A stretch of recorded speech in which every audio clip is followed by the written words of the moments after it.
بسم الله الحمد لله والصلاة والسلام على رسول الله وعلى آله وصحبه ومن والاه أما بعد.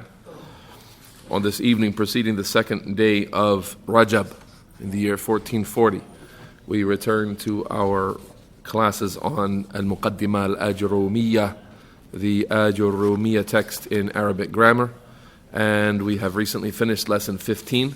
And just to review that, let's read it together. فَأَمَّا الْفَتْحَةُ قَالَ الْإِمَامِ ابْنُ أَجْرُمْ رحمه الله تعالى فَأَمَّا الْفَتْحَةُ. As for the fatha, just reviewing 15 to bring us back to speed here. As for the fatha, these are the signs of what? Alamat of what? Nasb, right? We already did the alamat of rafa. We already did the signs of a word being marfu'. Now we're doing the signs of a word being mansoob.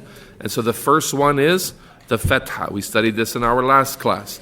فَتَكُونُ عَلَامَةً لِلنَّصْبِ فِي كَمْ مَوْضِعٍ. It's a sign of nasb in how many cases? 3 cases, 3 times, 3 occasions, 3 kinds of words. فِي الاسم المفرد, singular nouns. وَجَمْعِ التَّكْسِيرِ, and irregular plurals. وَالْفِعْلِ الْمُضَارِعِ, and in present tense verbs. إِذَا دَخَلَ عَلَيْهِ نَاصِبٌ, unnecessary condition here. If something makes it mansoob, well, yeah, everything that we're talking about here is mansoob. وَلَمْ يَتَصِلْ بِآخِرِهِ شَيْءٌ. That phrase is an important one. There's nothing connected to the end of the fi'l mudari'. So just an example of each one. Give us an example of an ism mufrad that is mansoob in a real sentence. Who's got it? Volunteer, please. Ism mufrad mansoob. جاء رجل. What do we have here? رجل. Yeah, we have an ism مرفوع علامة رفعه الضمة الظاهرة على آخره. I asked you for an ism mansoob, and you gave me an ism مرفوع. Give me an ism mufrad mansoob. رأيت رجلان. And رجلان with tanween, 2 fathas, that is mansoob. Yeah, علامة نصبه الفتحة. Lesson number 15. الفتحة الظاهرة على آخره. طيب. An example of جمع تكسير that's mansoob. Who's got it? جمع تكسير mansoob. سألت أو سعدت الجبال. I climbed the mountains. Yeah, الجبال لا. طيب الجبال أعرب. What's the إعراب of الجبال? جمع تكسير. All right. Mansoob. That's what I want to hear. Yeah, Mansoob. علامة نصبه الفتحة الظاهرة على آخره. أحسنت. جبال is جمع تكسير. What's the مفرد? جبل. Yeah, جبل واحد. جبال كثيرة. Then the third one here is the fi'l mudari' without anything on the end of it. Who's got an example real quick? Fi'l mudari' without anything on the end of it. Mansoob.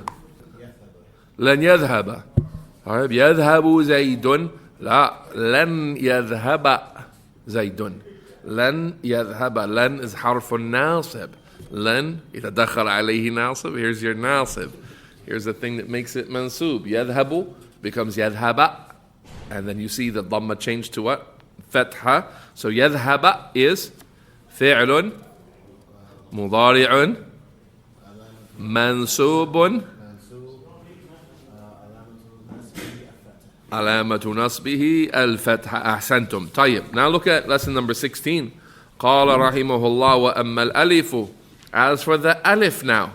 Remember going back to lesson 14, the doormat page of this whole series? وَلِلنَّسْبِ خَمْسُ عَلَامَات. There are 5 signs of a word being mansoob. Al-Fatha, that was last lesson. Now, wal-alifu. And then after today's lesson, you have wal-kasratu, wal-ya'u, wa-hadfu nun. Today is the alif. وَأَمَّا الْأَلِفُ فَتَكُونُ عَلَامَةً لِلنَّصْبِ فِي الْأَسْمَاءِ الْخَمْسَةِ. It is a sign of a word being mansoob when the word is from al-asma'ul khamsa nahu. Like, and he gives examples of these asma' khamsa in mansoob form. He says, نحو رأيت أباك وأخاك. I saw your father and your brother. رأيت أباك وأخاك وما أشبه ذلك. And similar things like that. Remember? الأسماء الخمسة. What are they when they're مرفوع? أبوك وأخوك وحموك وذو مال. Before ذو مال, وفوك. Yeah, وفوك وذو مال. The whole point is what? Hamu, Abu, Akhu. When it's mudaf, Dhu and Fu, these words, they have that wow as a sign of them being marfu'. So what happens when they're not marfu'? We have Hada Abu Hurairah. Now we say Ra'aytu Aba Hurairah. The wow on the word Abu changed to an alif and it became Aba Hurairah. So who can make i'rab of Aba Hurairah in that sentence? Ra'aytu Aba Hurairah. Aba is what? Ya Hanifu. Ismun min asma' al-khamsa. Mansoob. Al-alif. Nice. Alamatu nasbihi al-alifu. Here's where you would put that it's from the asma' al-khamsa. You would say li'annahu min al-asma' al-khamsa. Because it's from the 5 nouns. Real quick, what's the difference between al-asma' al-khamsa and al-af'al al-khamsa? Differences that you remember. Sultan, go ahead. From the verbs and nouns. Okay, most obvious difference. These are nouns, these are verbs. Okay, That's clear and obvious. All right, in terms of al-asma' al-khamsa, it's Abu. It's not everything that comes on the scale of Abu. Just the word Abu only. And Akhu. And Hamu. These 5 individual words, not words that come on their scales. But the af'al khamsa, what are they? They're scales that include every word that comes on those scales. So we say, what are the 5 af'al, by the way? Al-af'al al-khamsa. They're also called al-amthilatul khamsa. What are they? All right, let's use the generic fa, ayn, lam. What you were saying, but just use fa, ayn, and lam. Taf'aluna is one of them. Change the ta to a ya.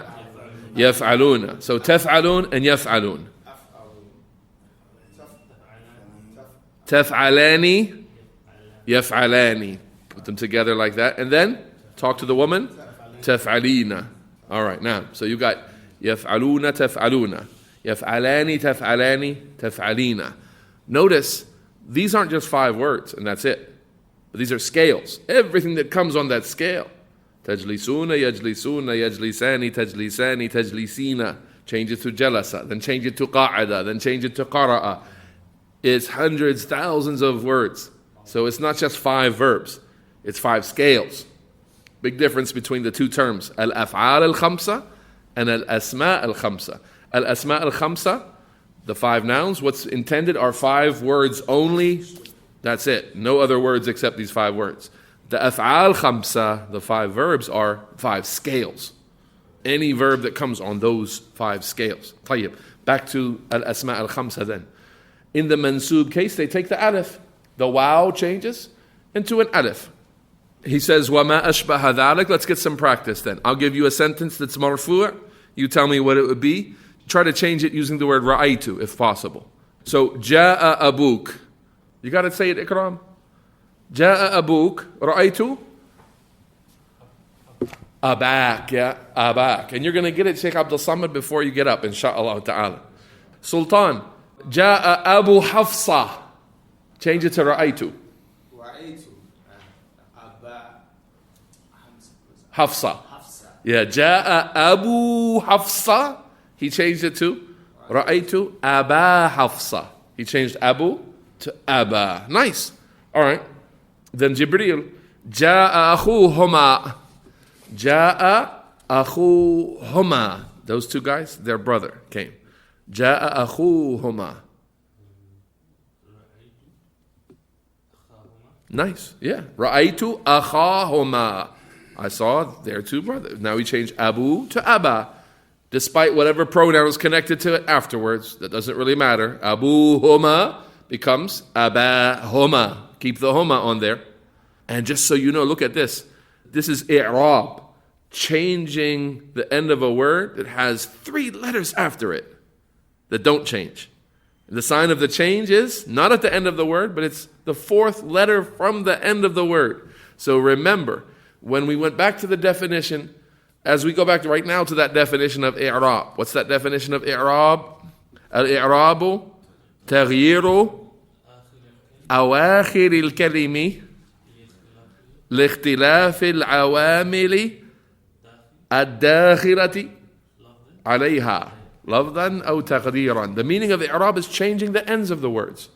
And so is that absolute always the end, the last letter, or the last haraka? No, sometimes the letter before the end, and sometimes a few letters before the end, especially when there's damirs, pronouns added on to the end. But the focus, when we say the end of the word, abu becomes aba, and the pronouns after it remain as they are, but it is the end of that word. Yeah, the pronouns sort of add on to it. Ja'a hamu Aisha. Ja'a hamu Aisha. Who's got it? Change it to Mansoob. You already did one, Sultan. Who didn't do one yet? Change it to Mansoob. You got it, Sadiq? Ra'aytu Hami or Hama? Hama Hama. Aisha. There you go. Yeah. So Ra'aytu Hama Aisha. Ra'aytu Hama Aisha. What's the hamu? What's the meaning of the hamu? You remember?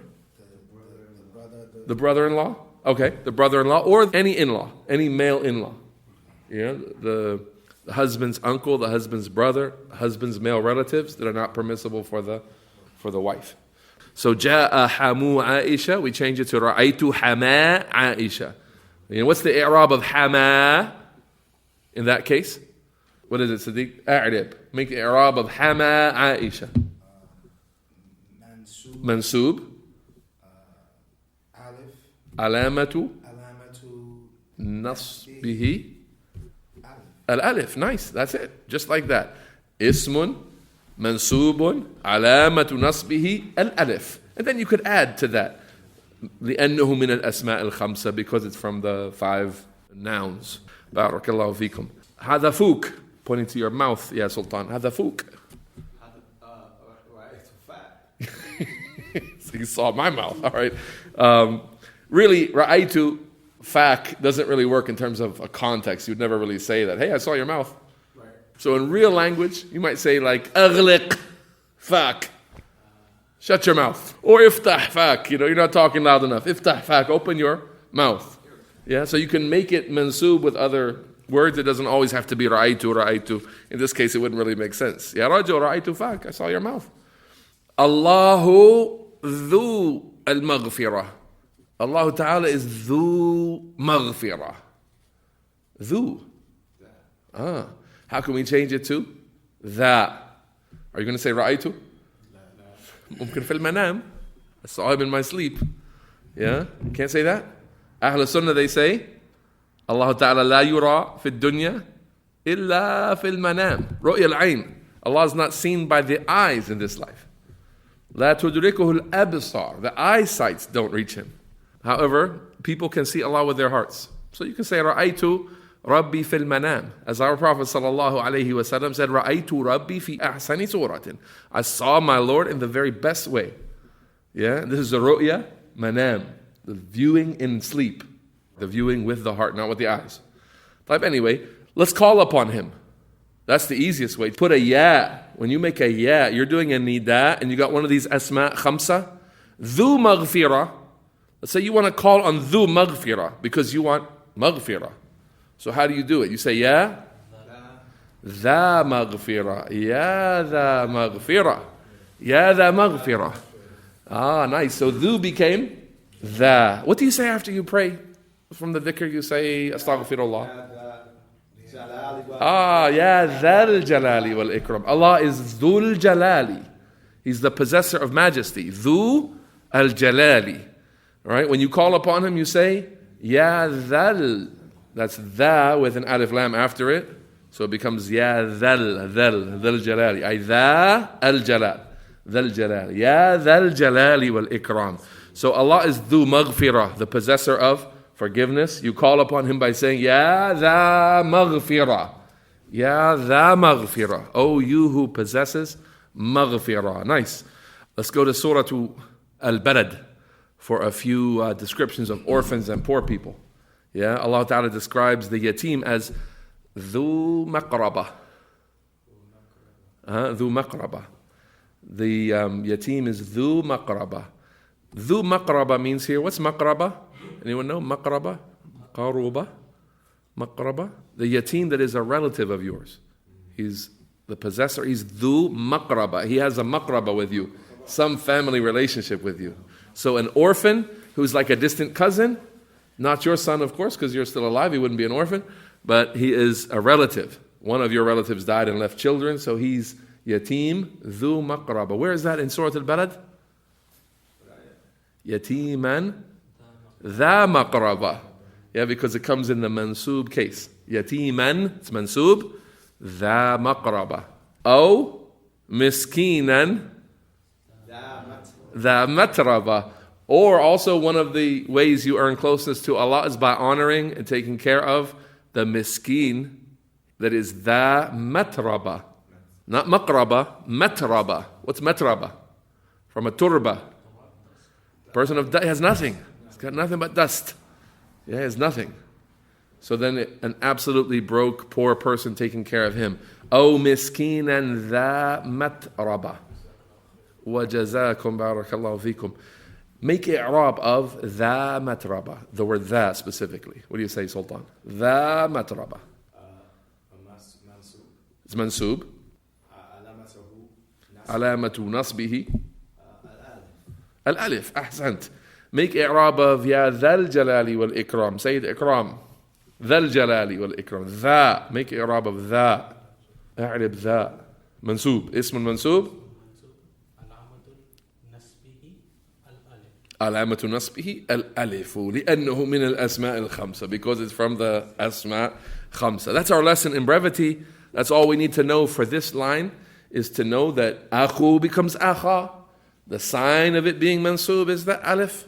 And so each time we say أخا اسم منصوب علامة نصبه الألف. Yeah, لأنه من الأسماء الخمسة, and so on. So then looking at lesson 16, it should be clear. وأما الألف فَتَكُونُ عَلَامَةً لِلنَّصْبِ فِي مَوْضِعٍ وَاحِدٍ. I'm adding that. In one occasion. In one kind of word. What is it? فِي الْأَسْمَاءِ الْخَمْسَةِ. In these 5 nouns only. Yeah? And notice he doesn't say here خاصة. He doesn't say here specifically or exclusively. He says that before. Where did he say خاصة? He said that lesson 12. وأما الألف فتكون علامة للرفع في تثنية الأسماء خاصة. Exclusively, only in تثنية الأسماء. That was lesson 12. So, using that, he could have added that here.